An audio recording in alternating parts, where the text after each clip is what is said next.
Hello everyone, তোমরা সবাই কেমন আছো? আশা করি তোমরা সবাই ভালো আছো আর আমি খুব ভালো আছি। আজকে আমাদের বাড়িতে রান্না পুজো, দেখতেই পাচ্ছ এখানে ভাত বসে গেছে এইখানে। তারপরে মা গ্যাসটাকে পুজো করে নিয়েছে চাল নৈবেদ্য দিয়ে। তো তারপরে দেখো কি হচ্ছে, এখানে আলু ভাজা হবে, কাটা পোনা মাছ আর ইলিশ মাছ রাখা আছে এখানে। তারপরে এটা কুমড়ো কেটে রেখেছে, কুমড়ো ভাজা হবে। সমস্ত রকমের যে ভাজাগুলো হবে তোমাদেরকে একবার করে দেখিয়ে দিচ্ছি। এত রকমের ভাজা হবে আর তরকারি হবে। এইগুলো আজকে রান্না হবে, কালকে খাওয়ান দাওয়ান হবে। তো আজকে এইগুলো আপাতত এখন হচ্ছে। এই দেখো রান্না বসেও গেছে, বেগুন ভাজা চলছে এখন।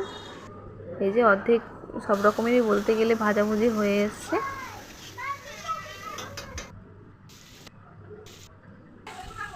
এই দেখো এখানে এটা হচ্ছে ডাল সেদ্ধ করে রাখে, এরা এরমভাবেই থাকবে, কালকে খাওয়া হবে। এ দেখো নারকোল পিসি কাটছে, এখানে আরও রান্না হচ্ছে, ঘরে অনেক লোকজন, তাই একটু আমার